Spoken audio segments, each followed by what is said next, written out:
I'm George. And I'm Bob. We're the Shipping Goblins from Beetle and Cribs. Today, we're going to talk about the amazing Map Vault Collection.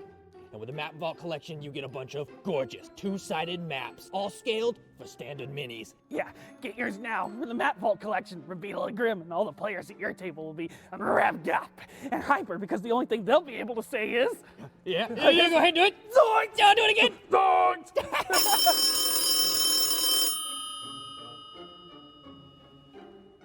Hello?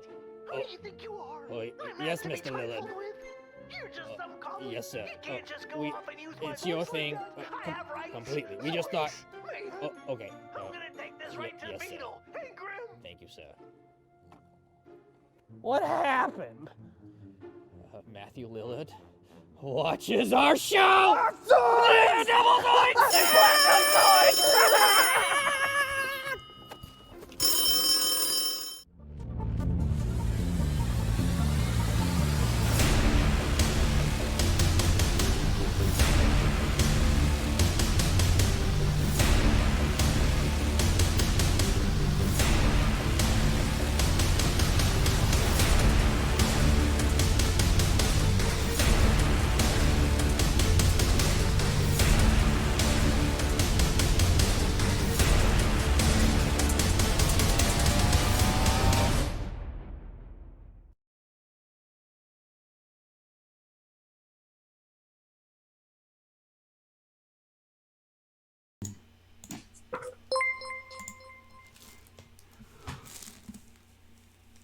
Baron Sohan, thank you for subscribing. We just got a notice up on the screen there.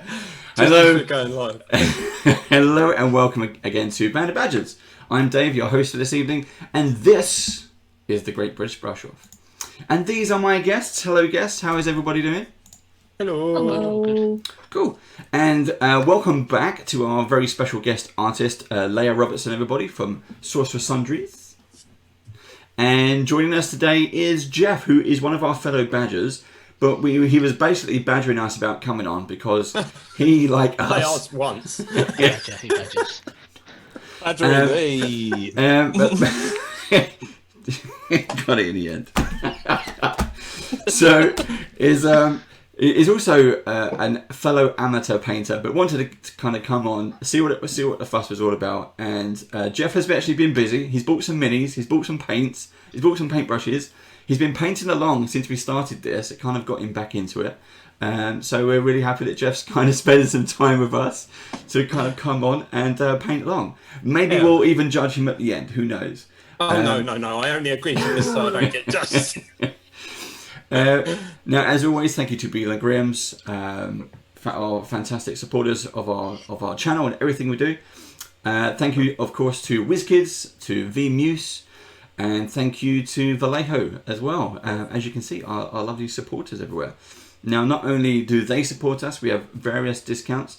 So in the advert box, currently below Leia, you'll see various discounts and notices about stuff that's paint related, or WizKids or Vallejo and that kind of stuff. So do please check that out. Also, we have I think it's a 10% discount at the Sorceress Sundries store. So all the stuff that Leia does, 10% discount. Save yourself a few quid. Order while you can with our discount code. Now also, and with all those thank yous, thank you for watching. Whether you're watching us live, whether you're watching us on YouTube, thank you. It just means that we're not alone, man. We're not alone. We're actually doing this. But if you would like to support us to make even more content, we can, and you can by where are we? Twitch Prime subs. So if you can subscribe to our Twitch Prime subs, just like Baron Snowhand did, it just helped us out a great deal. Now this is episode 1 of season 2 of the Great British Brush Off. Not only am I amazed we're back, I'm just amazed that everyone supported us and even likes this rubbish that we're doing. A bunch of amateurs learning how to paint. Wow. But hey, some people are sticking around for it, and hopefully you are learning to paint with us or paint along with us. So please enjoy it.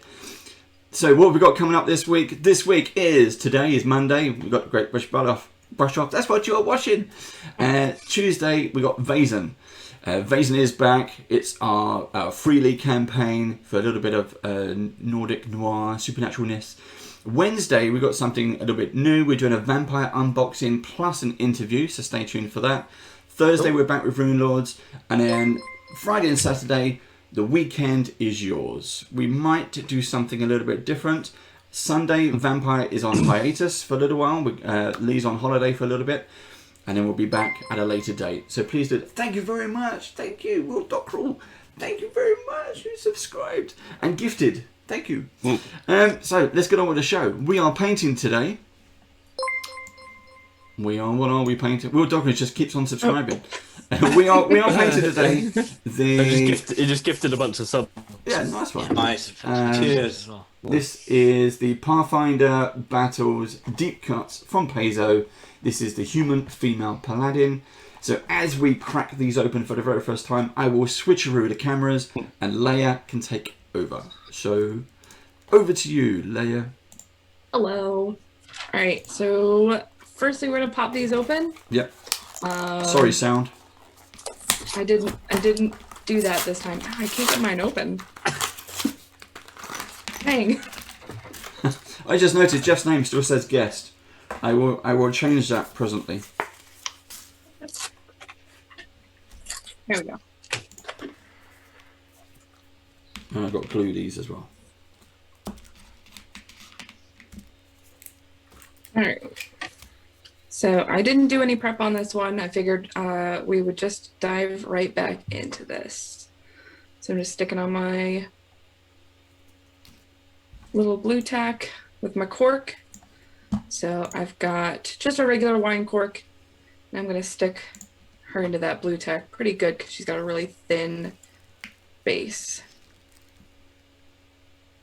Do you always paint without sticking the little black bases on? Yep. I do not do those because sometimes they've got like wobbly bases. Yeah. So actually after I finish miniatures, I clear coat with a dead flat clear coat.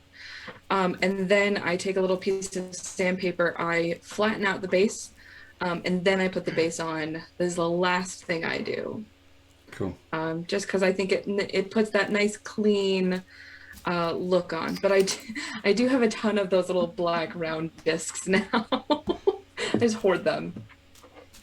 All right. I think I prefer to stick the bases first, mainly because it gives me something else to grip. Yeah, I can see that. All about the grip. Yeah. It's all about gripping the base. I've gone with the Poundland option of something to hold my mini, which is There a you prick go. stick. So I've already warned these guys. I'm going to be painting eyes. Yeah. So we're going to put a little bit of white on our palettes. And I'm just going to take my regular detail brush. And I actually start with eyes.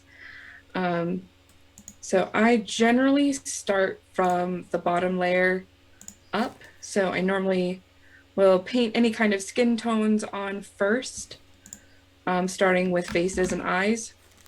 So I'm just going to take this white color and I'm just going to slather it all over her face. Just make sure that that face is really good. I'm going to smooth out paint lines. I did not thin down this paint, unfortunately. I'm not much of a thinner, unless absolutely necessary. This cold white that I'm working with, at least, this color is quite flowy. So you're just using the So I'm not gonna worry white about- across the face. Yep, just basically, so what you're doing is you're just creating like a white mask, essentially. Just across the eyes. Generally, I'll paint all the way up to the forehead. Like adamant. Yep, just across like where the eyes Oh, are. okay. Oh, yeah, like sometimes you used to see it in films. That if like the Like adamant. the actual white, like adamant. Hold on, Joe. You're So not. I'm gonna I've let got to this put you in the middle of the camera. that white. Just trying to get everyone's heads in the camera, and all we get is Jeff's hairline. Oh, I'm Yeah, gonna. sorry. I'm Sorry, let me stand I'll, this up a bit. I'll sit where I'm moving. I'll sit where I'm painting. Even. Everybody stop moving around. Yeah, do me. Right, let's see if that works. It might So work. I'm it might not. taking Thank you, for the Chav eye Hunter. color. I'm using our Earth, flat Earth. I'm taking a little bit of this, and I'm going to use it for the irises. Essentially, what I'm going to do is I'm going to take my Army Painter Psycho. I'm going to get a little bit of paint just on the tip, and I kind of drag it out a little bit, just so I can get a really fine. You probably can't see that very well because it's a tiny brush. We want a really fine line, because we're going to take this and we're going to just kind of drag it across the eye to make a little line. And this you can literally do like Pennywise, essentially. Go and just drag it across the whole face, just so you know that like you're getting the whole. I don't know if this makes any sense to anyone. We'll keep trying. I'm just gonna paint eyes and you guys figure it out. Dragging my paintbrush through this paint. What colour was that again, sorry? I'm using the flat earth. Okay. So it's going to be the paint that I'm going to eventually use on the pants as well. But it makes a really good eye color. So I'm sure because this is such a small brush, you probably can't see it very well. But I'm taking my paintbrush and I'm trying to hold it as like a 90-degree angle. And I'm just dragging it from the cheekbone up to the forehead, just across the eye. Yeah, I've made mine look like it's got punched in the face. That's okay. We're gonna give them superhero masks next. Fix it in post. If only post was a thing. Yeah. Okay. And once we're satisfied with how those irises look, Leia, my- I was just Yes. going to ask, your mini cam, are you able to kind of push it to the left, or is it in a fixed position? No, like the this, other left? my other left. Sorry. Yeah. Which is, so when you hold up, Am I? there you go. 'cause Oh, then you're I see what I'm doing. Yeah. I see what I'm doing. I got you. everyone trying to aim for the middle. No, you're all right. I didn't realize I was leaning so heavily on my left elbow. All right. My mini has. So a once we have our cocktail sword. irises, Right, we might need to once we have our recap. irises, We might need to recap the Recap? irises. so we're just gonna take our. So I'm taking my really fine Psycho brush, and I'm doing the same thing as I'm gonna do with the blacking around the eyes. Is that you just take it, put it in your paint, and drag out. So you kind of get a point. You're trying to drag off as much of the dolloping on the paintbrush as possible, because we don't want a ton of paint on there to like gum up the eyes. And then I'm just taking that paintbrush and I'm trying to hold it as like almost 90 degrees up. Like if I'm holding my mini parallel to my table, I do try to hold my paintbrush about 90 degrees, just so I can get the very tip of the bristles, woo, from like cheekbone to forehead. I just drag the paintbrush down, just so I can, and I do that kind of up and down, just to kind of make sure I get the whole iris. And then I'm gonna use the same. Can I ask you a question, actually? The same. Yeah, sure. Dave, why's Steve got a cup and I haven't? Steve got a cup. A cup of what? On his screen next to his name. Oh, good question. That is his season winners cup. It was a draw. Oh, then I gave it to Steve only. Let's see how it is. Ooh. I will change it presently. I'm still trying to draw irises. This is not going to go well. No, I've kind of semi accepted the fact that the face is just going to look like a blob. So Leia, can you explain that? So I've done the white bit across the face. Uh-huh. And then the iris is like cheek to forehead, flash Like of a colour. line. Yeah. I don't think I've got. I need something that's really kind of got like a sharp tip, because that one doesn't. Need to get Make the sure psycho. Make sure you're cleaning off your brush. Yeah. Every once in a while, because that small amount of paint will dry on there and just totally muck it all up. And you're literally just trying to aim for the middle of the eye. Yep. I just try to aim for an area where it looks like maybe that person is looking. Mine's looking like an urukai at the minute. Yeah. So, Mine's going on the cheek and the eyebrow, but not in the eyeball. It's like it just won't You're gonna go have to push inside the just- socket. Your brush is too far away from the mini then.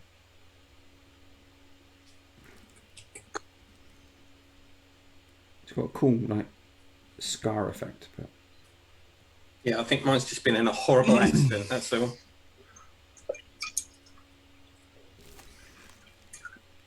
Steve, with your RoboCop vision, how well are you doing on this?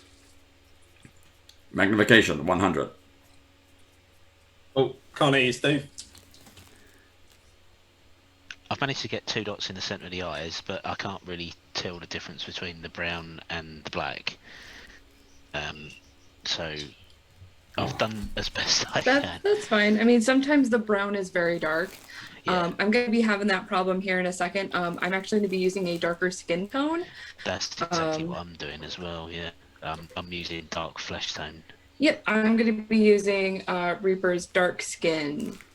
Because that's the only skin tone I have. You can use, if you guys want to use darker skin tone.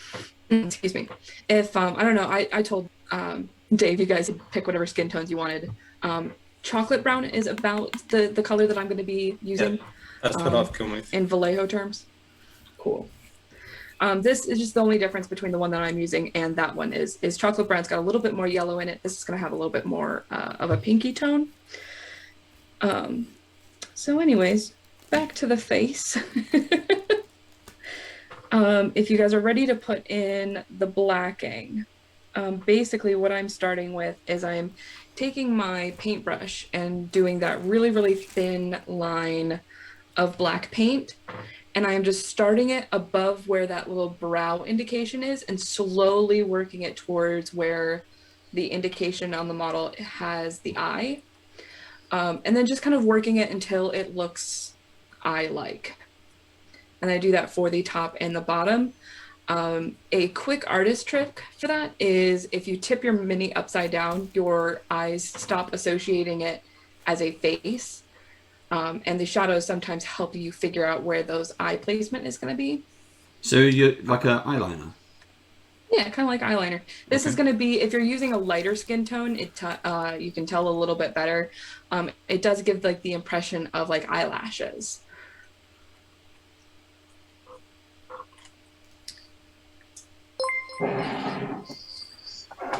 Thank you, a great guy. You're a great guy, great guy.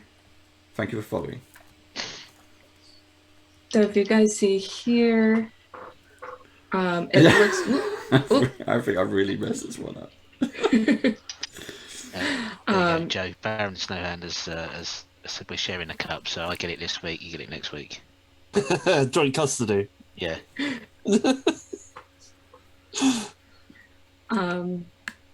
So if you guys take a look here, anybody who's watching, you'll see that like I was saying that it looks like a superhero mask. Once you get the eyes in close enough, it actually looks like they're wearing kind of a superhero mask. That's why I say that. But yeah, those are eyes. And then we're just gonna fill it in with skin. I Skin think tone. on one side of the face is kind of Robin, the other side is Nightwing. Not on purpose.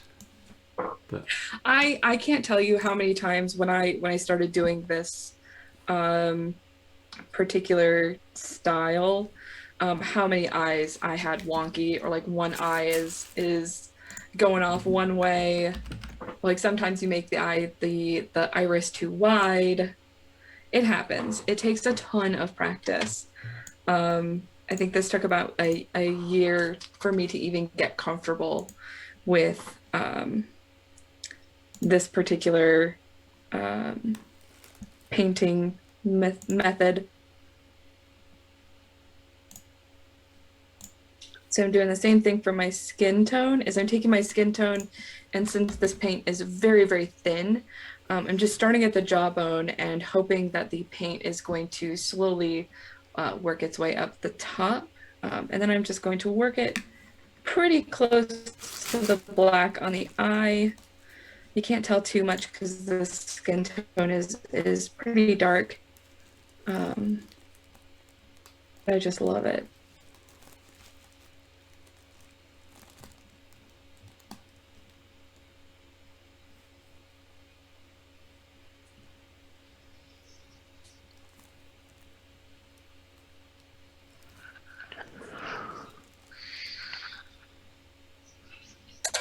The concentration in this room right now is palpable.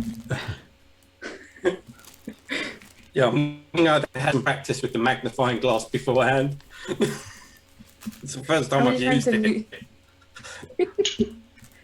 How many times have you whacked it so far? None at the moment, but that's because I'm being really conscious of it, and it's putting me off even more. Oh man.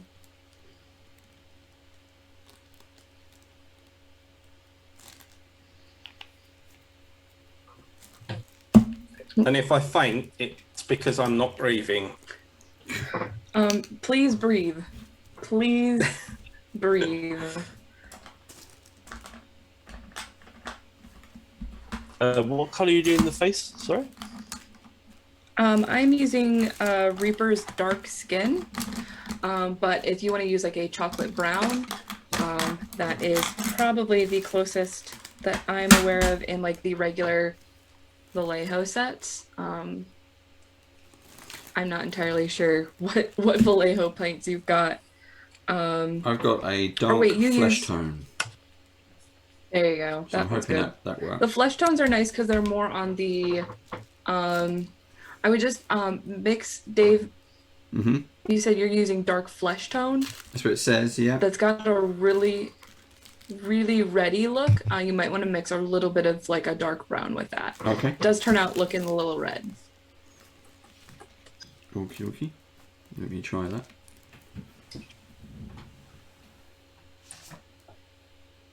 Steve, are you using? I'm sorry, Joe.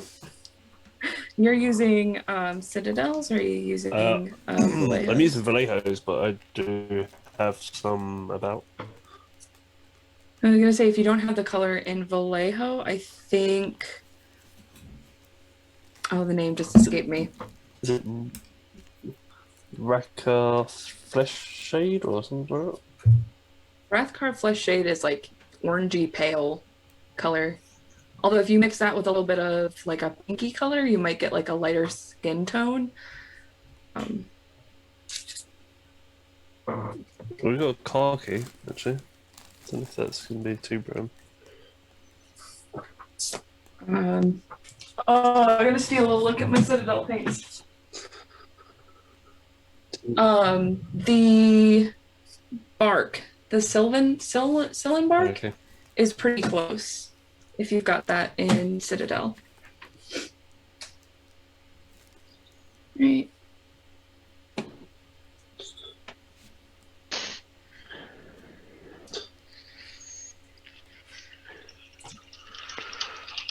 Is it just her face that's open? She got gloves on, right? I think she's got gloves on. It's just, yeah, she's got gloves and gauntlets and a bit of armor on Yeah.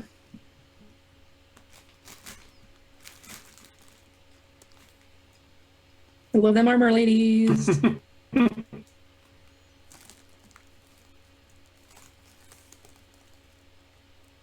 All right, and just for the hair, I'm just using a little bit of that skin tone with some black in it, just to darken it up and differentiate it from the skin tone. And I'm using a Kulinski Masterclass for this. I think this is equivalent to a, what is this? Like a 4. What, you're on hair already? Yeah. What are you okay over there, Dave? I'm okay. That was Jeff crying. I'm doing the Jeff. face, but Sorry, I'm not looking at anybody.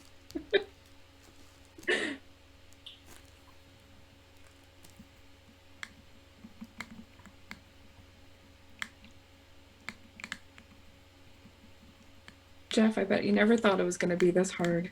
It's so stressful. I'm not even gonna lie. It's not stressful. It is. I've already had 2 mild heart attacks. I've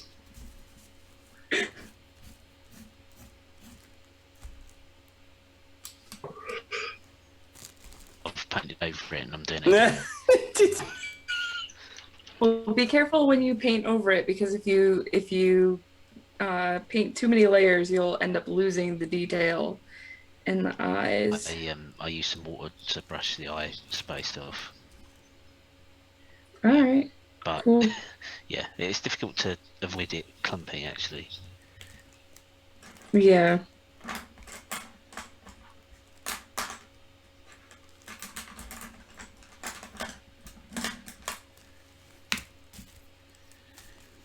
and then for the hair, you said add some black to the brown. Yep, I'm just adding a little bit of a black to this brown to make some darker hair. Yep. I'm going to use that for the hair and the eyebrows. Cool. And that's going to give me the same tone, because I still want that like more brown look, but I want it to match the skin opposed to being like contrasting. So I'm going to go back to my Psycho in this brown color, and I'm going to stencil on some eyebrows.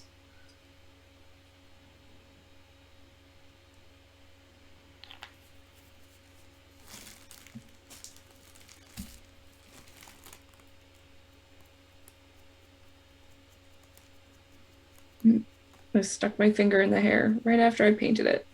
Cool.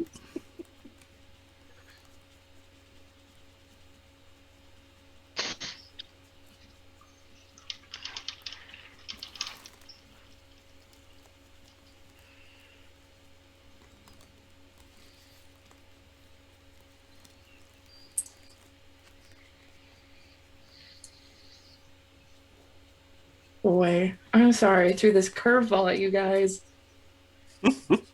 It's normally much more talkative in here. It's the pressure. The pressure.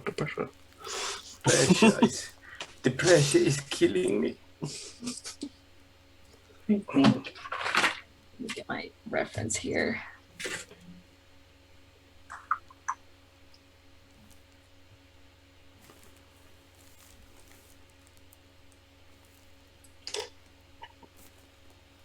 Yeah, definitely need more practice with a magnifying glass. It's completely. It's like painting in another dimension.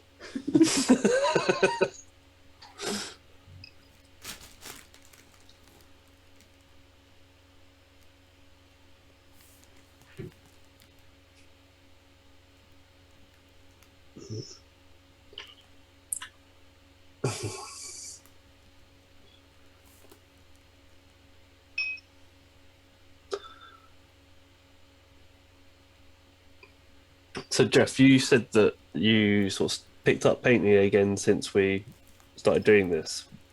Did you used to paint before? Yeah, I mostly painted Warhammer when I was a kid. Mm-hmm. The original sets. Do you remember with the Beaky Marines? Yeah. And I used to absolutely love kit bashing them, you know, slicing them up and putting different weapons on and stuff like that.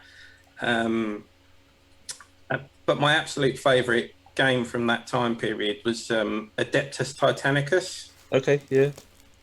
Which was the actual game of the Titans, which was good. Yeah. And painting them was a lot easier because they were huge. Yeah. Jeff, was that the game we used to play on the pool table? Yes, yeah, it's a game we played on the pool table at my house. Yeah. Cool. And now all the viewers are going, "Oh my god, he's got a pool table. He must be rich." It's like, no, it was my parents.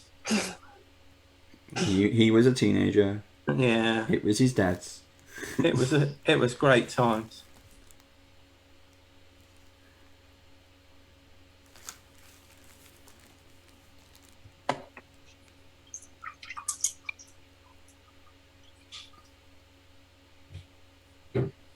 So I am taking this.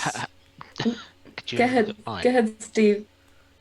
It's not going to bloody focus now, is it?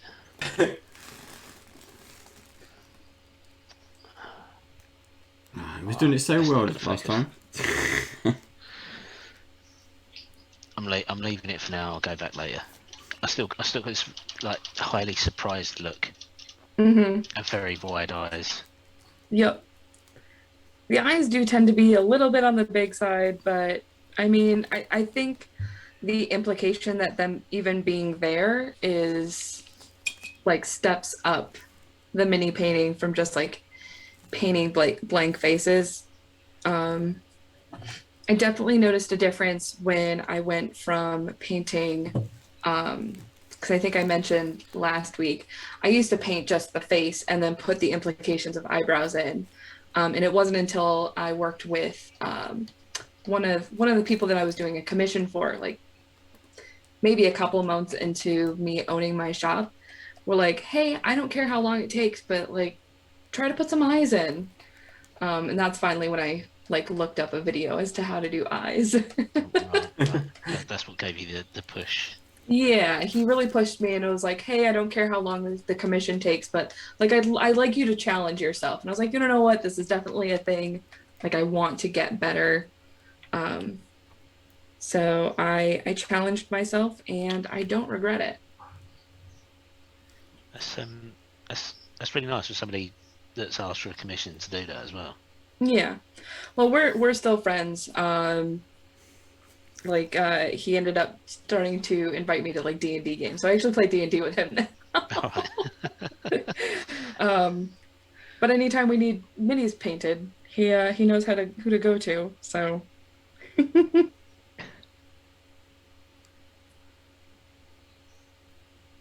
So are you painting the body now?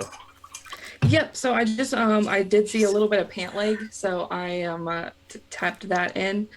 I'm thinking my silver is a little on the super bright side, so I'm gonna add just a smidge of black, just to kind of darken it up a little, not too much. I still want it to be pretty bright silver. This is like a white silver, and I want kind of like that light silver. So I just took a. Are you doing the whole body silver? Yep. So looking at it, she's actually got like silver armor all over, and then a lot of her fabric-y bits are over top of the armor. Everything is on top. So since this is in the background, I am going to lay down all of this silver and then go back in with color.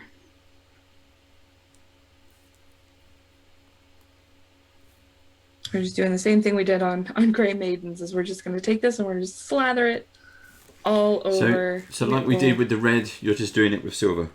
Yep, I'm just doing it with silver this time. Cool. So silver with a little bit of black. Yep. Well, I mean, it's up to taste. I grabbed the silver thinking it was going to be a little bit more, like if you see on my palette, maybe a little bit with this, you've got like this white silver. So with just a smidge of black. Is gunmetal darker silver? Gunmetal is darker silver, yeah. this is the silver that came out of this Vallejo bottle is like a white silver. Yeah, and I just want like a little bit of that like super gray or super light gray silvery color. I'll try. So I just like dipped the tip of I'm using a 0 round brush. I just dipped the tip into my black that I've got here and then mixed it with about half of the silver that I had on my palette.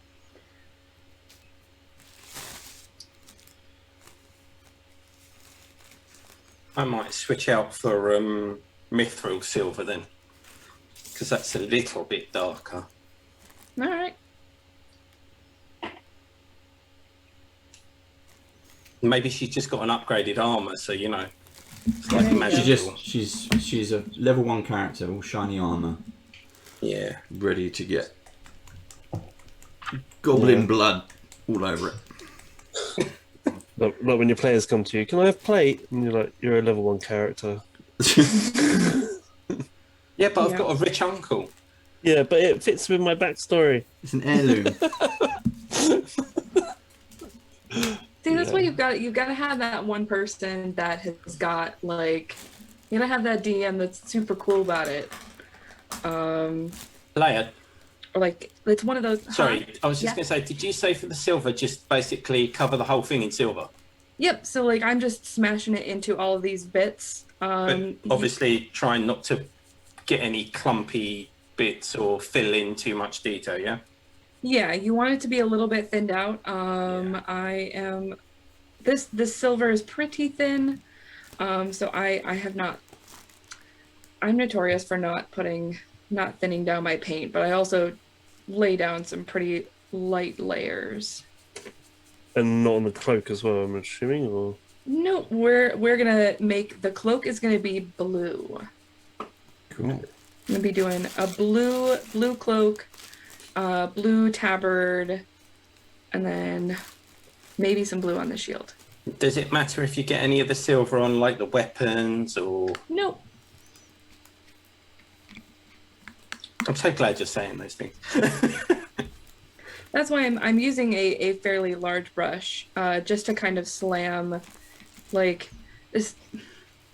Like I'm just mushing it. Like I'm just taking my brush and I'm just mushing it into the little bits. Not really caring where it goes, because most of this character has got silver on her. And then we're gonna go through with our blue and some brown tones and go over some of the more finer details. Cool. Yeah. I got to say, this is the smallest mini that I've painted that's not a goblin. It's quite challenging, to be quite honest, because with a goblin you're kind of like anticipating that it's going to be very small and fiddly, but with a human it's kind of like a bit more, I don't know, scary. I mean, I get that. So I actually started painting regular 28mm figures. That's just kind of how I started. And then the first year I started painting minis, my husband bought me a Demigorgon from Gale Force 9. And it was because I was running a Out of the Abyss game, and he was like, I think it'd be really cool that when we get to the end, we get to fight this giant Demigorgon, because like, you know, the Demigorgon's on the cover of the Out of the Abyss book. There's no missing that. Yeah. But it was the first time I ever really painted a creature or a monster of any sort. And I feel like there are vastly different strategies that you use for painting like monsters opposed to painting people. Yeah. There are a lot of cases where I would consider monsters or like NPCs to sometimes be harder than painting people. Yeah. Would you have a tendency to go for like an entirely different color palette as well? Do you tend to think in terms of color palettes when you're starting a commission for a certain character or a certain monster type? I think it depends. A lot of it has to do with, like, if it's a commission, I generally ask for, like, do you have character art or anything that, like, I can stick to, or if they've got, like, a color palette in mind. I know, what was it? There was a couple of months ago, I did a commission where he was like, this is the kind of spells that I have in my character's, like, repertoire. Go with colors that inspire you, kind of thing. So like I think he was like necromancy and abjuration. So I went with like a green and purple palette, which looked really cool. For certain types of monsters, I do tend to stick to like actual art. But I do like more dramatic. I tend to go for like brighter colors. Like I like a lot of contrast, so bright colors with like dark washes and like really dramatic dry brushing. So I tend to heavy that out because I want like the dark darks and like the bright of brights for each of my miniatures. So I guess that is like a more of a preference. Did I answer that question? I have no idea. I just went off the rails. You did. I didn't ask it particularly, but it was more. I guess it was more along the lines of, do you stick with the traditional colours for for the monsters, or do you tend to have your own style? Because I guess it comes down to your own having your own style, and discovering that style is part of learning how to paint. I would guess. Gotcha. Yeah, I do try to. Unless somebody otherwise specifies that they want something completely different, I do tend to paint more in a like traditional style. When I was painting my Tiamat, I actually sat with the Art and Arcana book open to the big double page drawing of Tiamat. Yeah. Even though the Tiamat that I have does not necessarily the Tiamat, yeah. Even though the model doesn't fit the head styles of a D&D traditional Tiamat, I was kind of, the cool thing about that is I was free to kind of interpret the heads differently than would be traditional. Like the blue head of this particular dragon doesn't have the like same qualities that we associate with like traditional D&D blue dragons. So because of that, I was kind of free to interpret the head as I thought saw fit, and that like fit with the style of the miniature. So I guess it really just depends on the situation, but I do try to stick to more traditional stuff. There we go. I answered the question this time. You did. Yay! It's like Joe and I are both painting the same Zombie Beholder mini. Yeah. And I think when they're both done, they're actually going to look very similar. And none of them they're not traditional colour palettes, but we both come up with very similar colour schemes. Yeah. Independently, without like with no consultation in between. No. But hey, that could be that's kind of cool though. Eight minds think alike. So our painting styles I think differ, because I have a tendency to start with lighter colours and get darker, and Joe, I would say that you start with darker colours and get lighter. And I'm having a bet that comes from your Games Workshop background. Yeah, very much so. It's very much like trying to get the dark, undertones done first. I think. That Warhammer style. Yeah. and then edge highlight all the things. You're a psychopath. Yeah. Absolutely psychopath. What color did you say the cloak was going to be? I'm using Prussian blue, and I'm actually using it for the bottom of the tabard as well. Right.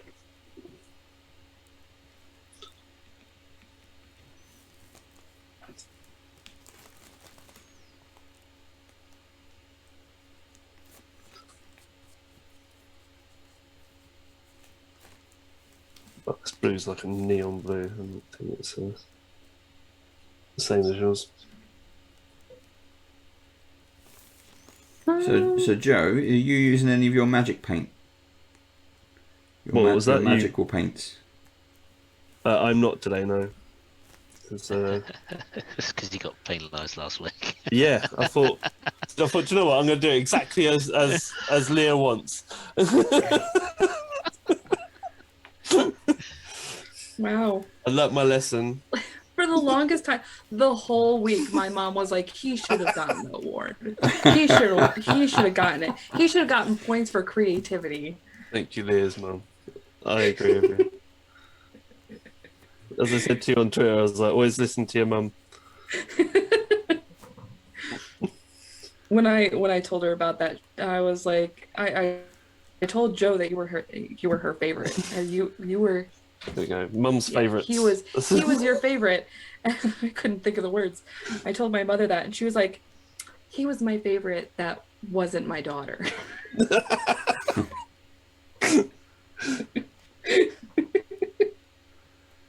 Thanks, Mom. Yeah, but no, seriously, listen to your mom, guys. Yeah.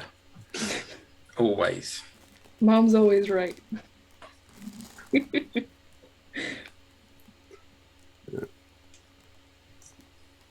Brush off with life tips. Yeah. Listen to your mother.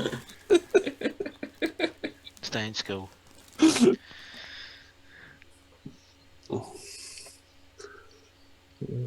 Keep your mum sweet. Yeah. Definitely. I mean, she cooked me a roast today. I can't really complain. Nice.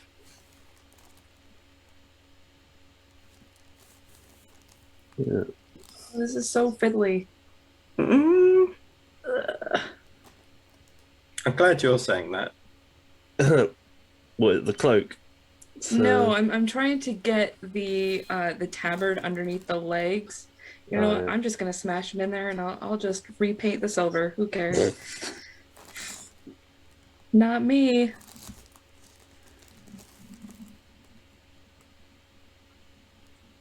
That's the good thing about it. You can generally, if you mess something up, can touch it up and sort of correct it, can't you? Yeah.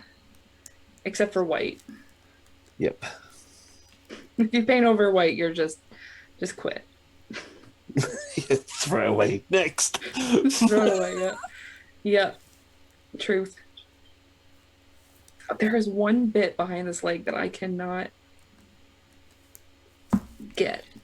It's hard to tell where the silver armor finishes and the glove starts. Is the glove the glove isn't silver, is it? I think she's got like a back plate on the back of her hand. If it makes you feel better, I just painted the whole thing silver, and then I'll just go over with some brown later. I'm telling you, just smash that silver everywhere. Everything's gonna get painted over. You're fine. I was like really worrying about it. Don't worry about it. You wanna know what? We're not here to worry about it. We're here to paint minis. And kick ass. Yeah. Chew bubblegum. I'm all out of bubblegum? Yeah. Baron Snowhands is asking how you're getting on with your new mini holders. I'm holding mine upside down, so yeah. It's nice to have something a little bit bigger to hold in the hand, so that part of it's comfortable. I'm still Such a joke there, Steve. Such a joke. Yes, thank you very much. Yeah. Why not? He's here all week. Don't forget to tip your waitress.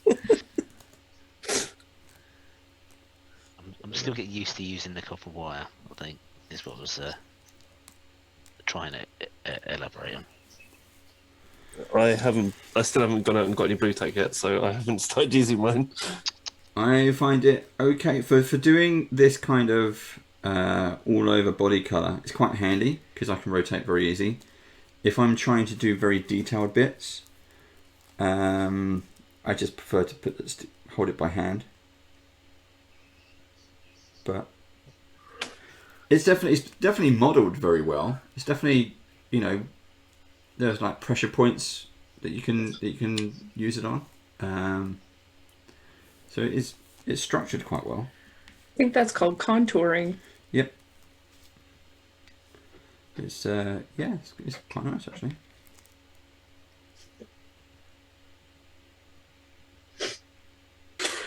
Oh dear. I've slipped and painted the wrong bit more times than I care to mention.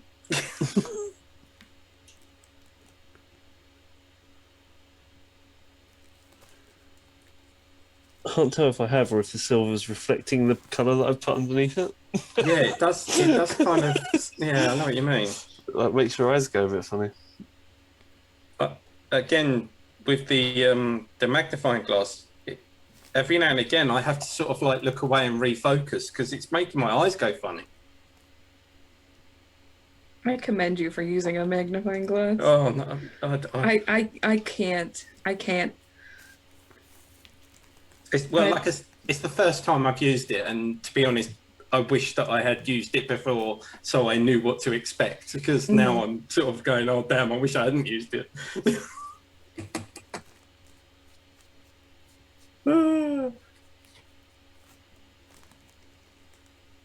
Well, it's something. You know what I never thought about? What I'm gonna wash this with. I just realized that was never on the list. Never even considered it. Blood.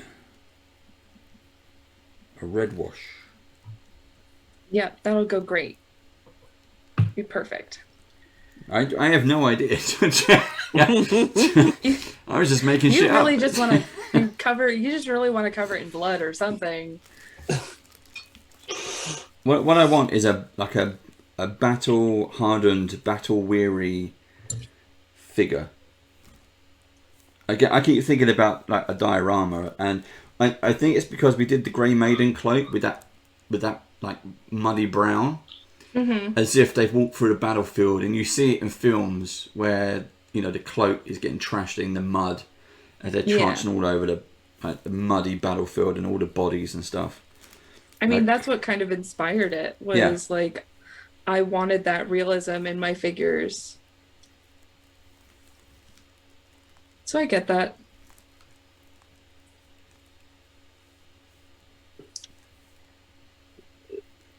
That's how I paint my orcs. They're all like pristine, and then I look at them and go, now to make them all filthy. It's just like, that's a really nice paint job. Now to cover most of it up with grime and crud. Yep. I remember being younger and watching my dad build a Millennium Falcon. And then when he was finished with it, he took it into the basement and like lit it on fire and threw rocks at it. Yeah, to make it look battle damaged. Yeah, this like beautiful paint job. When all he had to do was say that it was fresh from the factory. Yeah, totally. Like, it was when the Millennium Falcon rolled off the conveyor belt. But no, brand new. He wanted it better one. This is why we can't have nice things. Oh, it was the coolest thing. It actually used to hang over, and like he hung it on fishing wire, low enough in our house where we couldn't put like an angel on a tree, so we had like a Christmas Millennium Falcon. Cool. Oh, that's cool.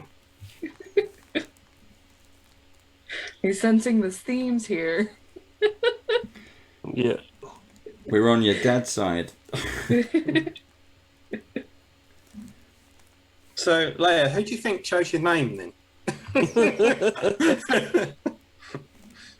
It's a much debated topic, believe me. Yeah. I bet your mum probably says, no, I got in there first. Because I knew that he was going to say it, yeah?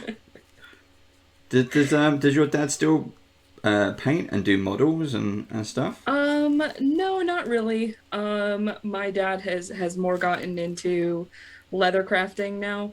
Oh, nice. Yeah. Which is super cool. Does he do it as a hobby in a shop or?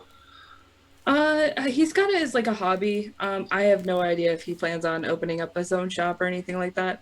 I know my mom's trying to get him to make some stuff for my shop. Yeah, it kind of ties in with what you're doing, I suppose, doesn't it, as well? Yeah, a little bit. Yeah, especially since I've got like the dice keychains and stuff like that, and I've got one of his. He made some really cool lanyards for my sister and I. out of leather. And he seems to really enjoy it, which is cool because I haven't seen my dad do a lot of crafting stuff in many years. He painted models probably when I was 10 or 10, between like 10 and 12. And I only ever saw him do 3. I saw him do an X-Wing, which is I actually own now. It's the only one I could salvage from our old house. He did an X-Wing, the Millennium Falcon, and Slave 1. And those are the only ones I ever saw him paint. But I remember like sitting at the table doing my homework and like watching my dad with all those little like hot rod model paints with like the palette and doing all these like really fine details. Like on the X-Wing I have, he's got like all the little markings for, I think, like the Death Stars. Like, you know how like the markings on the sides of like warplanes and stuff like that? Yeah. Mm-hmm. Like wartime planes, kind of like that. Like he's got all these like, yeah, scorch marks and like the painting that like would be done on the side of a ship or something to show that it's been like this ship went through the Death Star battle and stuff like that. So I just think that all those little details are really cool. And it's nice having it in my room with me in my little office here. But yeah. So I was just going to say, you should, Leia's dad, if you're listening, watching, if you catch us on YouTube, come and paint with us. Yeah. We get you both on, father and daughter. Paint off, brush off. We'll, they can rule the galaxy together as father and daughter. Yeah. Yeah. We'll judge. It's the plan. But it's been super cool. I know he doesn't do any painting and stuff like that, but he's the one that bought my airbrush and stuff like that. So nice. That was super cool. At least, you know, he still keeps in with the art stuff. Oh, what am I painting where? What am I doing? Well, that's a serious invite. If you want to do like a getting back in, or I will chat with him. I know he's had plenty ideas. He's like gave me plenty of ideas for dioramas and stuff like that. So.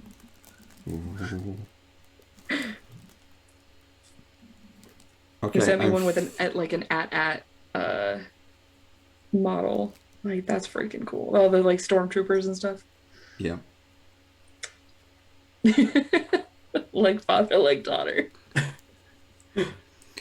By the way, we haven't really been keeping up with questions in chat, but if you do have a question, or if you asked a question and we've missed it, please ask it again. We'll see if we can shout them out.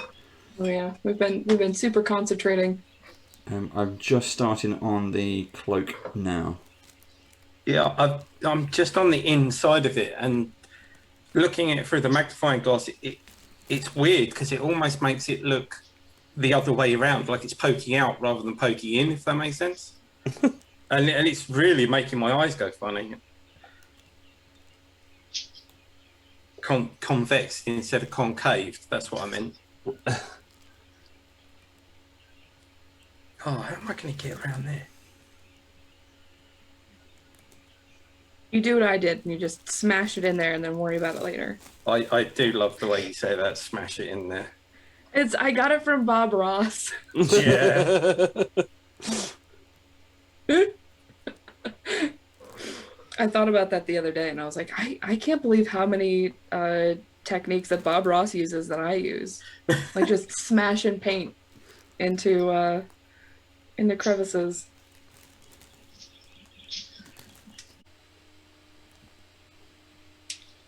And I'm taking this flat earth that I used for the eyes, and I'm putting it underneath the shield. I'm also using it for the bow. I'll probably be using it for like the leather belt and stuff like that.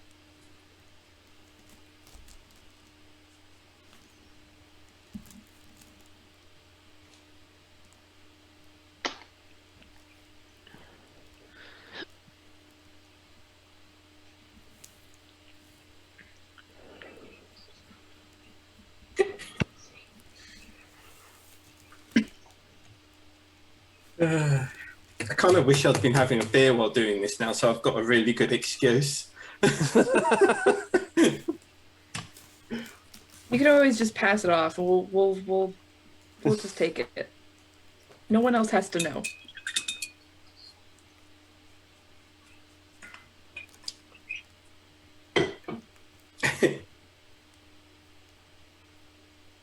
Oh, so how's everybody doing here?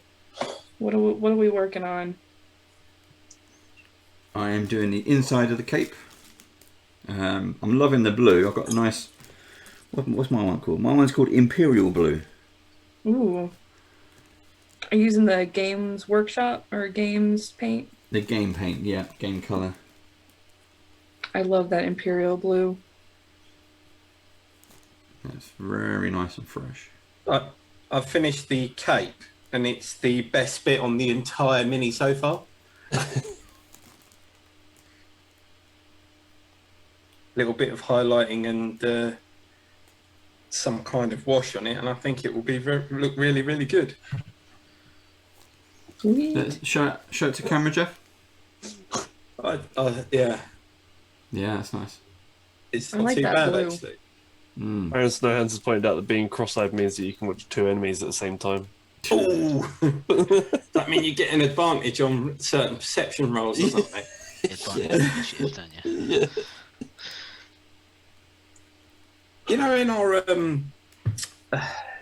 in our Pathfinder game, it's really annoying that Tulkas has only just got blind fight, because it's probably one of the best feats in Pathfinder for a fighter. No, And I'm it going would to have ban been- that now. It would have been really, really handy to have that at lower levels, to be honest. What does it give you? Well, you just roll a flat DC check of 5, and if you beat it on a D20, obviously, you can pinpoint anyone who's hidden to you, Okay. even if you can't see them, sort of thing. As in, completely, you know. Yeah. Like the boss from last episode, Yeah. who was invisible. And Tolkus did Oh. 100 points of damage. Yeah, I did an And insane seriously amount hurt of him. damage on him.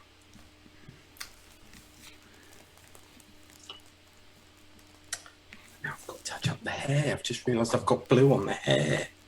Damn it.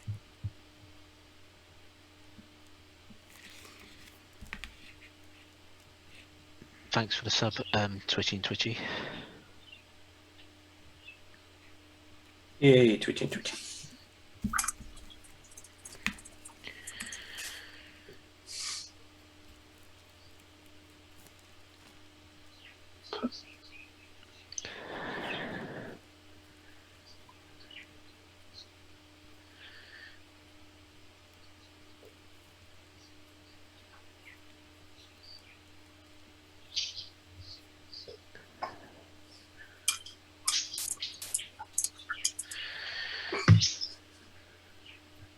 God, I think I'm going to need to change my water in a minute.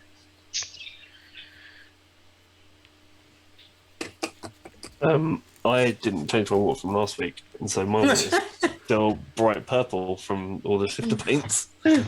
Is that the secret to doing really good work, Joe? No.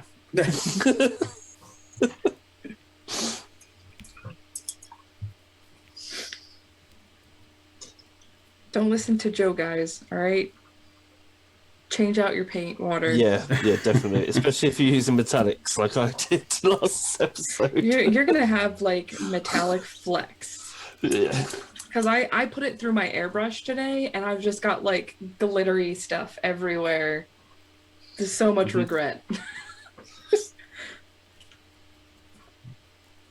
But the stuff I airbrushed looks really cool. Yeah.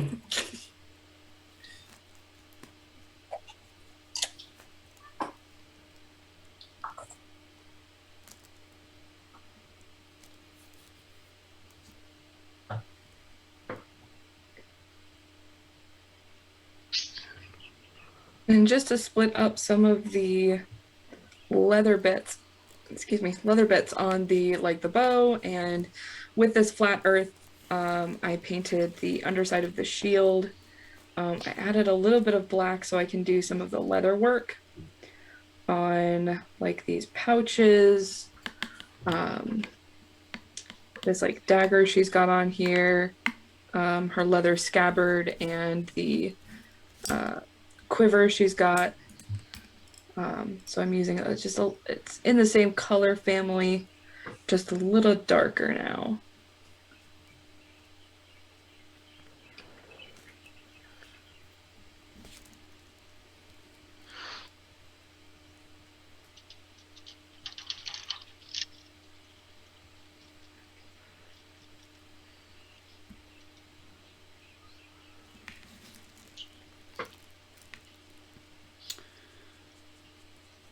Well, I hate to break it to everyone, but we have half an hour remaining. Jesus.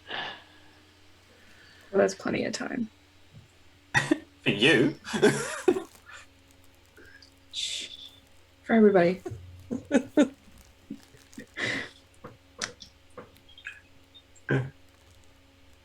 I seem to have neglected to paint the top half of the bow.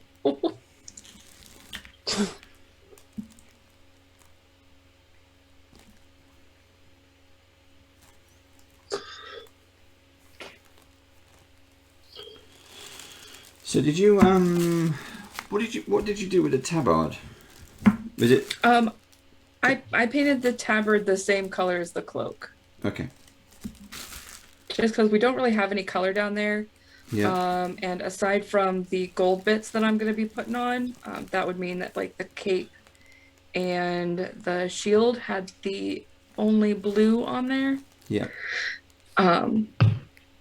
Since I'm going to be doing most of these like strappy bits, gold. Cord. Always believe in your soul.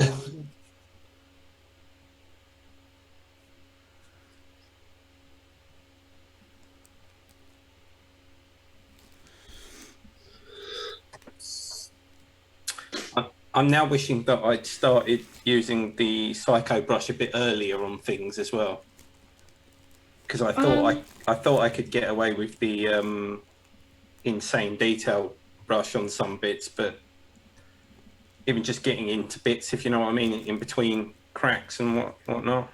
I definitely would not use the Psycho on just like painting stuff like that. Like I generally use the Psycho for painting.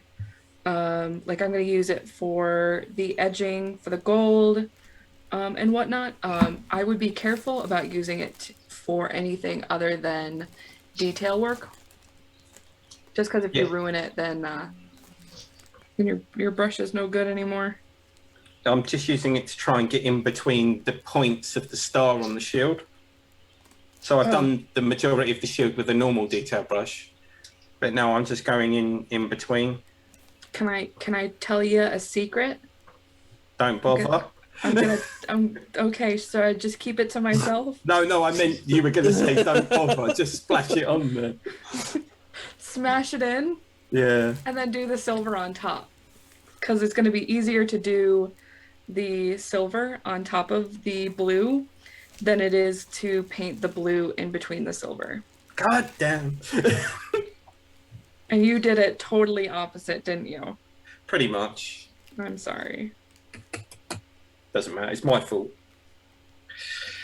It's my fault. If it makes you feel better, I'm kicking myself for starting with silver. I probably should have started with blue and done all of the blue work and then went through with silver. Because I did not realize how fiddly the blue sections were going to be until they got already painted. Yeah, for me it's the tabard is really tricky. I ended up taking a brush and just like going ham on the underside of the tabard and then just reapplying the silver. So see guys, even pro painters can make bad decisions. I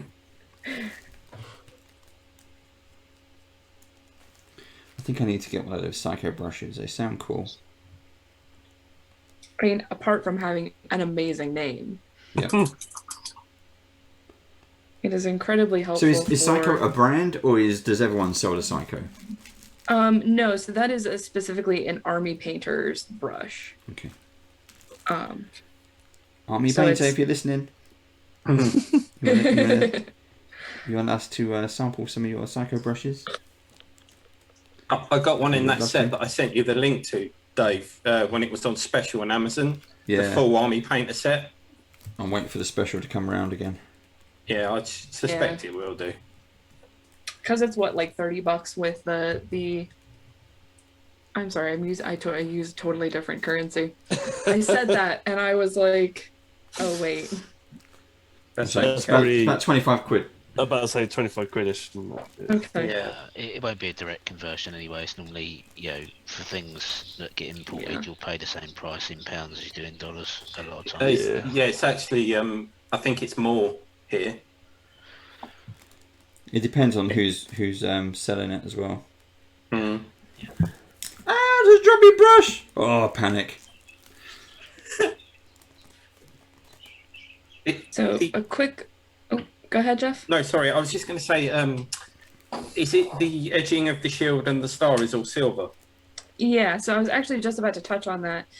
So what I'm doing is I've got my Kalinsky Masterclass here. It's got a little bit longer bristles. So what I've done is I've taken it and I've put silver on it, and I am just taking the flat of the brush. So the brush is about 45 degrees to the table, or I'm sorry, parallel to the table. And I am just running it across the edge of the shield. If you are a Warhammer painter, this is probably how you would do corners and stuff like that. If it's like the edge painting technique, is just running the edge of the paintbrush along the raised section, so I don't have to drive myself nuts trying to get in all the crazy corners. Oh, and of course I painted on the blue anyways. Again, I'm glad you said that, because I've already also done that. Yep. But I missed the shield and went straight for the top. Or missed the side and went straight for the top.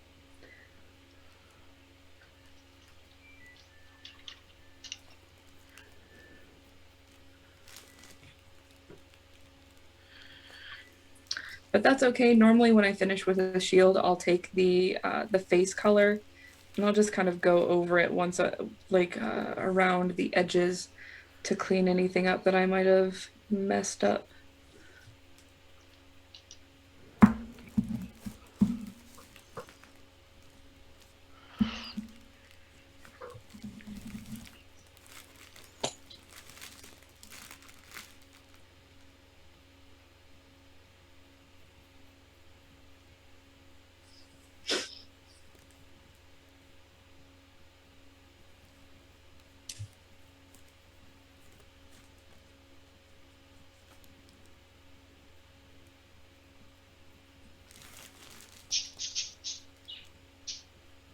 I should be doing that with the set go. What am I doing?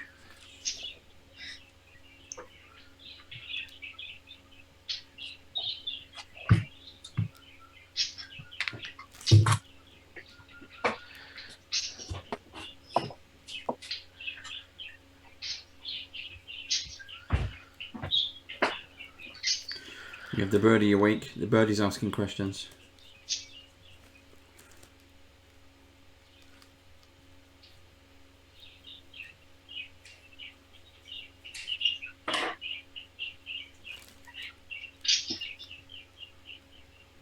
We just have the birdie filling in silence now. So relaxing. Mm. It's getting close to bedtime. We'll go for it in a minute.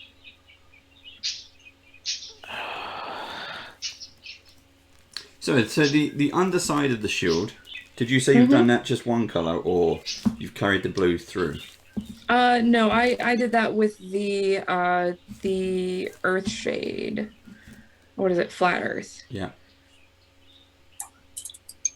God, now I've got to touch up the blue. Oh, It's okay, Joe. Jeff. so stressful. I'm gonna touch up my blue too. Look at me. Look at me touching up my blue.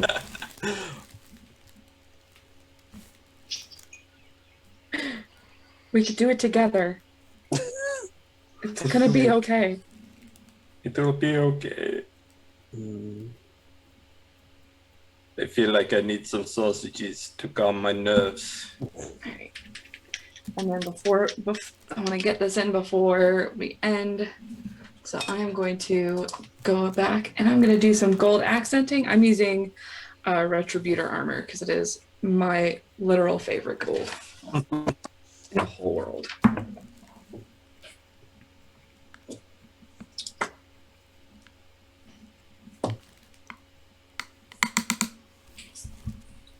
So a GW one.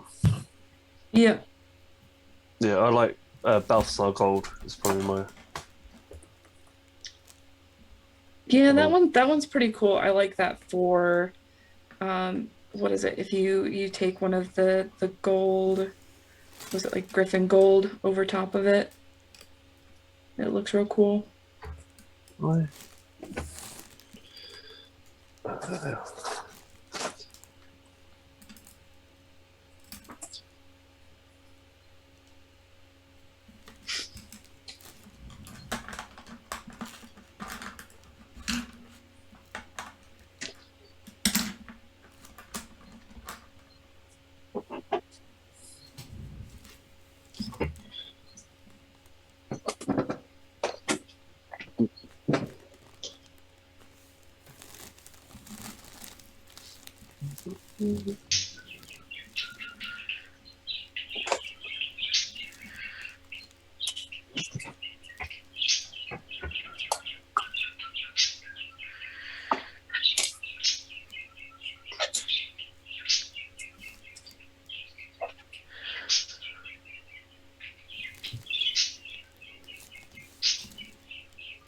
Yeah, I am actually really enjoying the bird sounds while I'm doing this. It's ultra calming.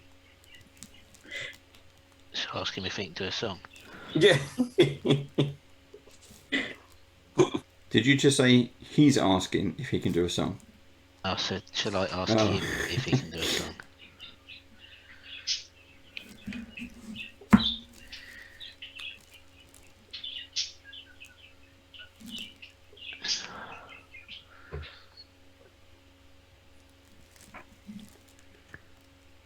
The silence of everyone trying to get their detail work done. Yeah. Yeah, I'm not going to be as far as you guys, I'm afraid. I'm just not a speed painter. This isn't about speed painting. This is just learning some tips and tricks. We never. I don't think I've actually finished a mini. Although the so Leia, we had our first kind of painting hangout last Wednesday, which was, and when the guys were doing their beholders, I finished my Grey Maiden. Right on. Yeah. Did you post any photos of that? Not the finished one, remember no. But it looks fantastic. I'll get some pictures up. Yeah, you should totally do that. I definitely want to see. I wanted to see everybody's Grey Maidens once they had finished, or Green Maidens in Joe's case. Yeah.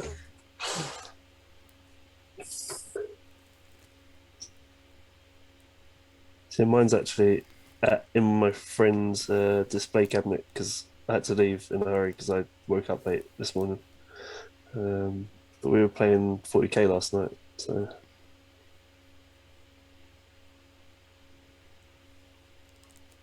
So what I've done here is I've taken my Psycho and I've just taken like a little dab of gold.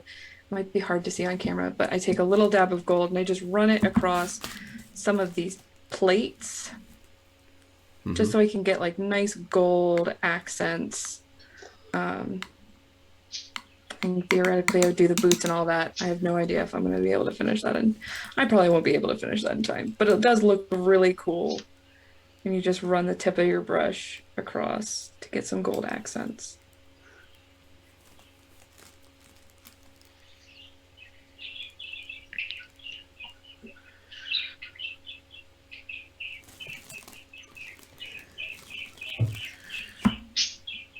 Brave.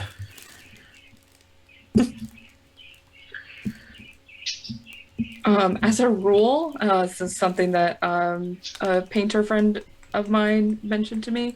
Whenever you go to dip your brush into paint, breathe. That's a brilliant tip. Just so you remember to do that. Because I am a notorious, like I hold my breath when I'm doing super fine details. So I get you, Jeff. I get you. I gotta say, I'm loving cutting in the star on the shield with the blue, where I've gone, over it with silver, and it's really satisfying when you manage to get one of the silver points of the star to sort of like stand out properly. Yeah. I actually think I'm gonna do my star gold. I don't think I've got enough gold popping out. I'm gonna mix it up.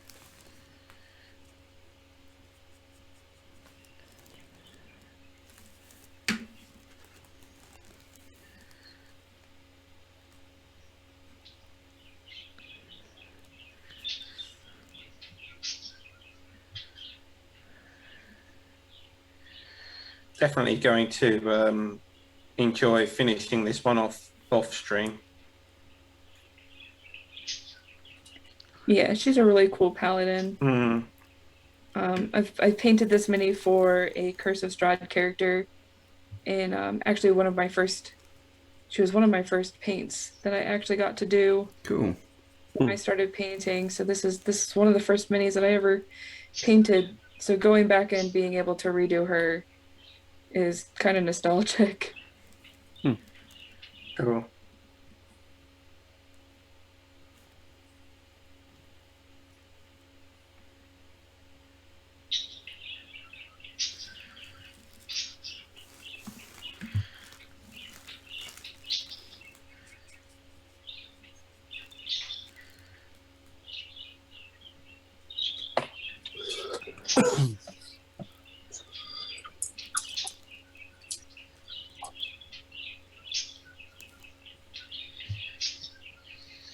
Have you thought about what colour wash you're going to put on? I was thinking I'm probably going to do black, just because she's a lot of silver. I just realized I should probably do that. Yeah. So just try and get some contrast out. Yeah. We are into the last 15 minutes. As a heads up. Oh, 15 minutes. That's like, okay, cool. I thought I had way less time than that. No, got 15 minutes. I can give you less time. Wait, no. I want to do my cloak. I gotta do. I don't know if that will focus on the shield there, but that's pretty cool. That looks good. I like that, yeah. I've managed to get the points to come out quite well. Don't think I'm going to have time to do any washes today, but it's cool. Does anybody else find it really strange that they decided to put a bow on her back? Yeah, With because I with the thought I quiver. decided it was an axe, because one end of the one that on the model I've got looks like an axe head, but I think it's... Oh, really? Yeah, it's strange. It's just from the point of view of fighting, and I know it's so geeky, but I'm pretty sure if you wanted to be an effective fighter with a sword and a shield, you wouldn't wear a bow and a quiver like that. I don't know. Have you ever tried to fight? Have you ever tried to fight a dragon as a fighter without one? Spent a lot of time looking up. Just waiting for it to come down. I guess I'll just wait down here, guys. I think if I was going in to fight a dragon, I'd definitely rather use the bow and arrow than the sword and shield. Stay away, stay away, stay away. I don't want to just turn around to the spellcaster and be like, can you do something about that? Yeah, over to you. I've carried you all the way. Yeah, when it gets to the floor, I'll hit it, but you need to get it on the floor. You're like an Uber service. Well, I've got you here. Come on. Your time to shine. Oh, damn, it's flying. I can't hit it. Oh. Yeah. I've had that. I've actually had that problem as a monk. So we were fighting a dragon, and I was like, I'm a monk. I can't fly. Like, if you guys could get it like close to the walls, I could do the crazy wall run thing, but if you guys could get it like closer to the ground. You just stand off to one side, stretching. Like, I'm ready. Yeah. Just when you're ready, guys, call me.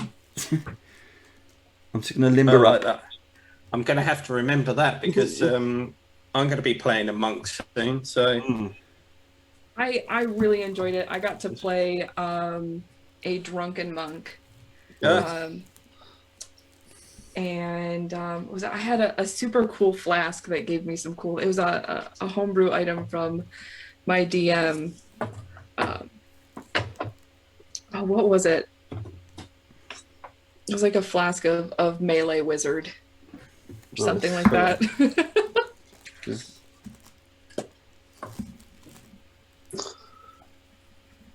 Are you looking forward to playing a monk, Jeff? I actually am, yeah. Really fun. So broken. I love monks. Monks are probably one of my favourite classes. And I'm going to be, because you know the character that it's based on, Joe, I am going to be like a bit moody sort of thing, you know, like not take any crap. I on purpose, you know how normally people dump stat into charisma, you know, so that they can have everything. Well, I dump statted into charisma as in made it the lowest stat because I actually wanted to be a bit of a git, you know, sort of thing. Not like horrible, but like as in will call out stupidity and, you know, won't suffer fools type thing. Nice. I love that. Let me guess which character it's based on. You can guess. Is that a statement of I can attempt to have a guess, or I will guess? Yes, you could. If you would like to guess what character it's based on, you can have a guess. I can give you a clue by telling you his name if you like. Your character's name? Yeah. Yeah, go on then. His name is Wukong. Okay. And if anyone gets that in chat before Steve, don't look at chat. I am such an idiot. No, I'll keep an eye on chat. If anyone can guess who the character is based on, you win the air that you breathe. Gift boxed and signed by. Blackwashed the face and covered up my eye detail. Yep, I always find myself having to go back in and tap the eyes just to take the wash out of the eyes. Can someone give me a hint on the sword colour? I mean, I assume the blade is meant to be silvered, but yeah, that's what I did. I was gonna make my hilt gold. yeah, I was just about to say exactly the same thing. Yep, I bet you were. Ouch. This is also my first time using a wet palette. They're so much fun. It seems strange to me. Well, not strange. It's kind of logical, really, I suppose. That even it waters down the paint just on its own. Yeah, If you get my drift. I think that's a lot of the reason why I don't water down my paints, because if you let them sit for a couple of minutes, they're already kind of watered down a bit. I was actually going to ask you that, but it's cool. Yeah, it kind of takes away the stress of like thinking, is it watered down enough, doesn't it? You sort of put it out and forget about it.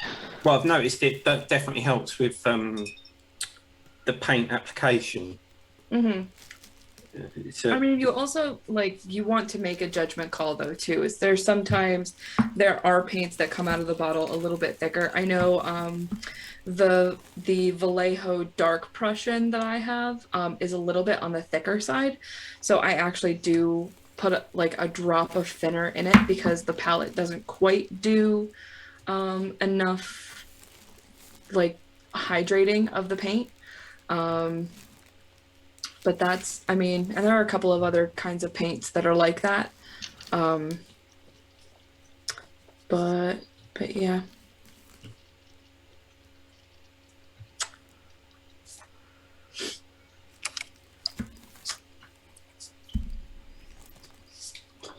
I think that looks really good, apart from the fact that I didn't paint the ground with sword hilt. before I washed it. Why'd I do that?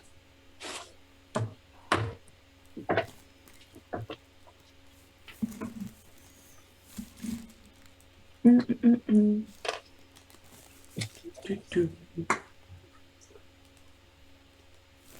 Ow, bollocks.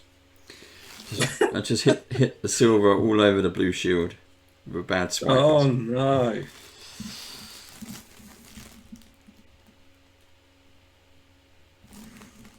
It's gonna be okay.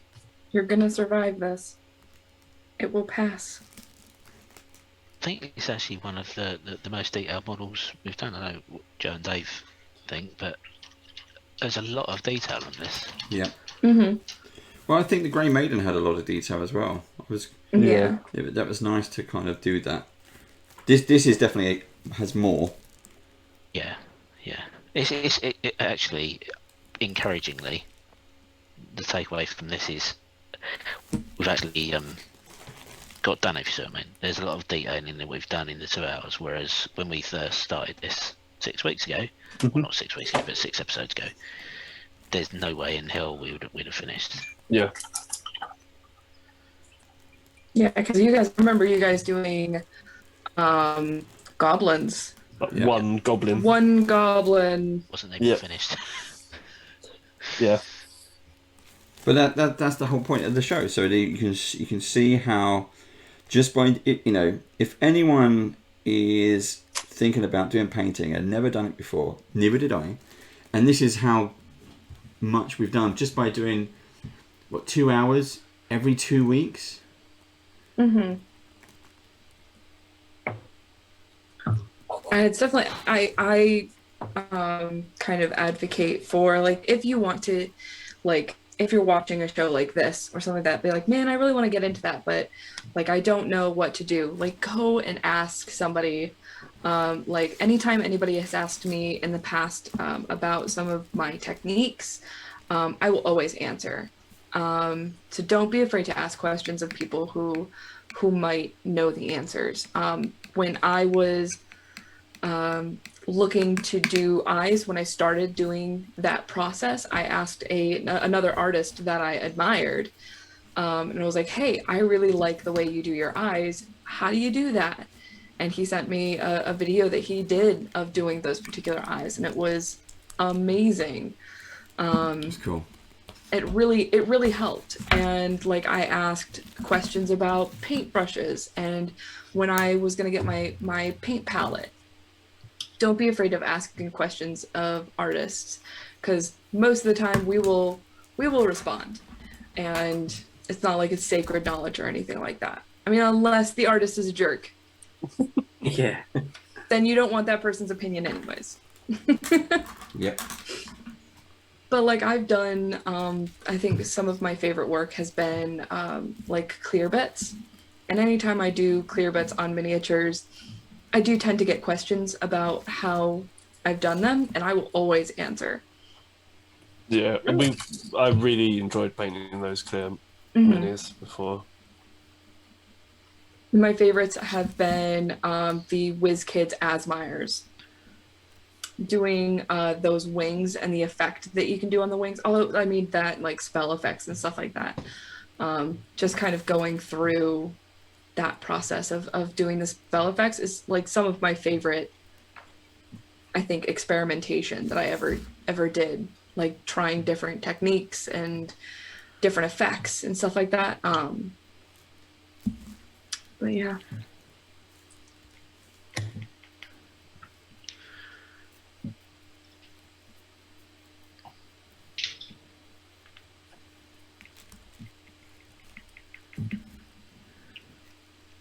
Okay, we're down to the last couple of minutes. I was just about to ask, how's everybody feeling? All right. Just glad I'm not being judged on it, to be honest. You will judge yourself. Yeah, and that is the harshest judge of all. Yep.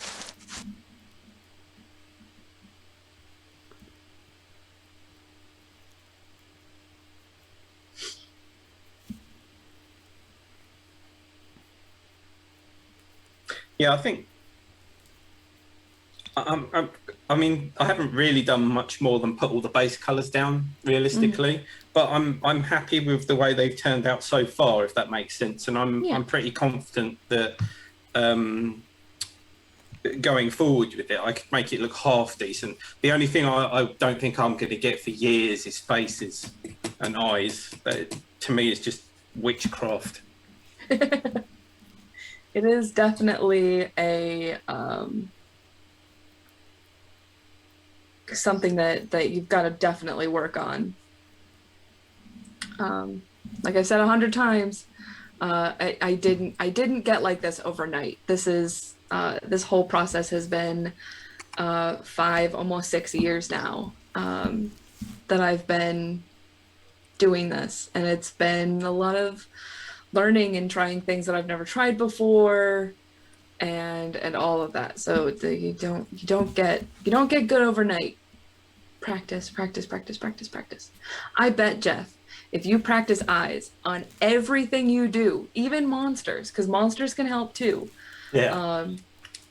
You would get better. And like, if every time, how many times do you sit down to paint? Yeah, I'm not a religious painter. About once a week. I bet if you sat down and did one pair of eyes every week, you give yourself like 2 or 3 months, and you could get good at them. Like if you do one mini once a week, I bet you can do it. Challenge accepted. All right. We'll talk to you in 2 months. Yeah. We got it on tape now. We got you. We'll get you to do the eyeball technique special, Jeff. Oh no, God! Even if I was good at it, I don't think I'd be confident enough to do a whole special on eyes. We'll do something real big. Do you know? Yeah, I'm waiting for them to invent a shrink ray so that you can have a mini that's like about 12 inches big, and then you just hit it with a shrink ray and it goes down to standard size.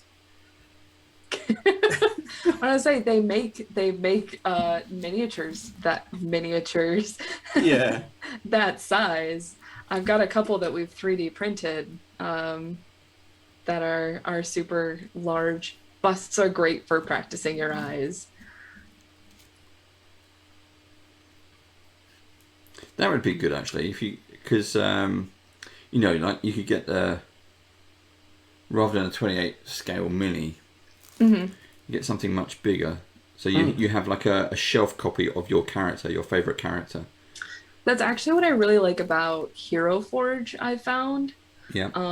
So if you own a 3D printer, this is actually perfect, because Hero Forge, if you download the STL of the miniature that you make, it's the STL file is in a format that you can actually scale it infinitely. I didn't know that. I just thought it was like a set size. Right. Okay. So that's if you own a 3D printer. So like you've got to do that like in your own home. Like, so we recently got a 3D printer, and we printed a bunch of Hero Forge minis for old characters that we had in 28 mil, and then just to kind of try it out, we like made it 200% larger. And it still has beautiful detail, and it's about, I want to say, 4 or 5 inches tall. Nice. So you could also make a bust of that by putting it through a slicer, right? And just theoretically, yeah. I think I'm going to. I have a scaled version of one of my characters that I'm currently playing, and I want to make her look, because she's a druid, and I think I want to like sand her down to make her look like crumbling stone. Yeah. Like to cut off the limbs and stuff like that, so it's like Something elbow, like like a that. statue. Yeah, I want to like put like moss all over her face and stuff like that. I want to use it for like a diorama or something like that. Yeah. So Joe, there's an idea for the Annihilation characters. See if you can print them bigger, and then we could paint them. Yeah, that'd be good. That's super cool. And having a 3D printer is great, because it's like $7.99 for a miniature that you made yourself and then get to print. It's like there. Yeah, I'm currently printing out a load of 40k scenery at the minute. Okay, everybody, it is brushes down. We overrun a little bit, but we were cracking on. We are going to... Right, what I'm going to do is swap out the cameras, and we can get... We'll start with Leia, and we can see what she's done. Then we'll move around the table. We'll start. Then we'll go to Jeff, and then we'll start the judging. Right, so let's swap out the cameras first. Let us right there. Let's pin. Wow, that looks good. All right. I can see that I've gold got- definitely pops. Yeah, Oh, yeah. the gold definitely pops. So the silver did get a little bit darkened from the wash that I put on there. And I did my little signature mud at the Muddy bottom cape. of my cloak. Yeah. Um, That looks awesome. That's really good. my Yeah. Sickeningly good. Yeah. I did my star on the shield silver, but actually looking at the gold, that's Yeah. better. I did it silver as well at first, but I wanted some more gold to kind of pop. Mm. So I decided to throw the gold on the top of the shield, because all of this detail is great, but like to have that little pop right here is Yeah. perfect. Especially with the silver outline of the shield itself, it makes the gold with the blue kind of like push it forwards. Yeah. hmm You've edge highlighted the cloak rather than dry brush. No, I actually haven't done any highlighting. I think that's just my light. Okay. I wish. I hate edge. No, I will dry brush this inevitably, probably with like a light sky blue, just to make that the edges really pop. I tried dry brushing it when the wash was still wet. Yeah, that looks Yeah, Oh, that really doesn't work good. because it's No, it doesn't. dry brushing, So- not wet brushing. Next up, let's have a look at Jeff's. We'll go out to gallery view. Jeff, your camera is there. We will pin that one. Yes, can't really Yeah. see the face properly because it's not too light here, I'm afraid. But and you can see that I didn't even get round to doing the little bit underneath here. Yeah. That's cloth, but I'm quite happy with the way that the cloak turned out and the shield. Even though I just did the silver star, but like That's good. Leia said, if I can quite easily go over that with gold, and I think I probably will.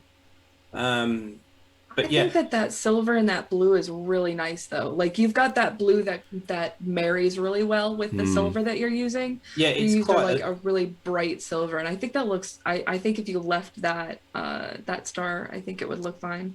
yeah. I think the blue I'm using, it although it doesn't look like it on the camera, I think it's a bit lighter than what you guys were using. So what I was going to do is instead of dry brushing it for a highlight, I might dry brush it with a darker blue, so that it kind of gets a low light instead, or something like that. But yeah, I'm happy with the way it started. Put it that way, because it's nowhere near finished. But yeah, it was brilliant to follow along.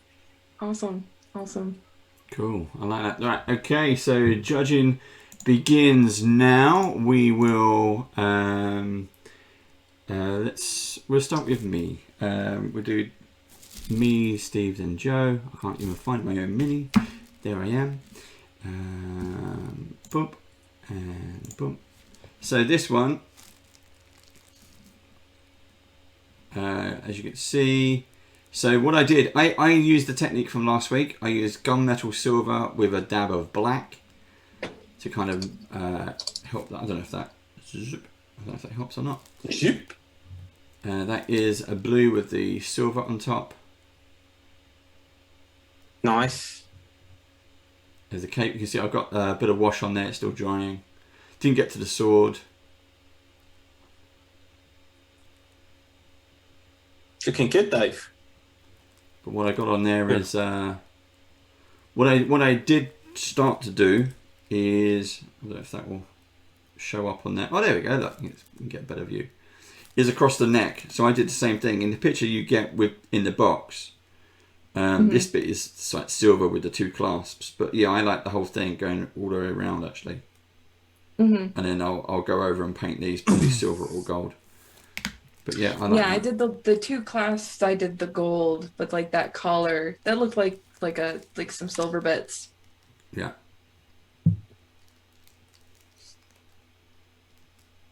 No, it's looking good, Dave. I like that. It does look good. It does look That good. looks really good. And Steve. Here we go. You're up, Steve.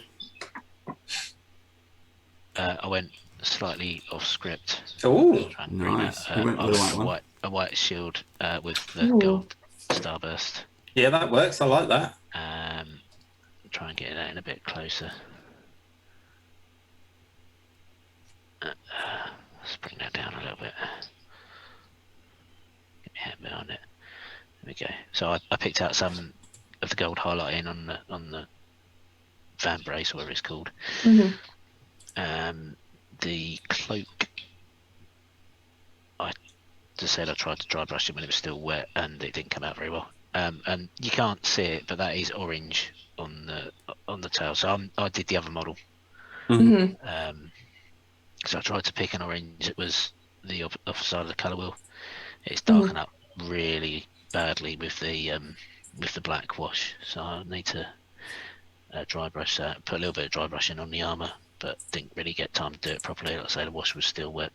Yeah, I like that white with the. I see that you and Joe did the white with the gold. I think that looks really, really cool. Part of me wanted to do the armour white as well. Oof. That would But look excellent. I didn't want to go too far off script. But I do. I mean, the light's not doing it much justice at the moment, but I do like that matte effect where you tone down the silver with the black. I really think that's an excellent technique. It's nice. Yeah. And the cloak I tried to do brown at the back, but like I say, when I dry brushed it when the wash was still wet, it's all gone cocked up. And it just looks like you've got like a soppy cloak. Yeah, she wet went- cloak. Yeah. Yeah, she went like clogging through a mire or something. Nice. No, I like that. That looks cool. And I did the sword in gold as well, the sword hilt. Yeah. Okay, Joe. Dum-dum-dum. Cool. Here we go. So, yeah, got the dark blue cloak with lighter highlights from dry brush, and then I tried to do the eyes, but they didn't go too great. And then yeah, I did a red star with a white background instead. Nice. Yeah. That's what was, That's cool. Like that. yeah. Is that a brass around the outside? Yeah, so that's that Balthazar gold that I was saying Okay. about before. I was gonna say, yeah, it does look like that not quite goldy, but almost coppery gold. It's like a bronzy sort of gold, isn't it? Yeah. That's cool. I like that. Cloak looks good. Yeah. Cool. Yeah, I tried to do some darkers at the bottom. Yeah. And there we go. So now Leia gets to pick and choose and award. Oh, I think we lost a camera at some point. I think. Have we lost a camera? Oh no, it's because I've got a pin. So, remove pin. There we go. We are back in our boxes. So Leia, you get to award the very first gold star of season 2 of the Great British Brush Off. Honestly, Steve had my favorite. Oh, but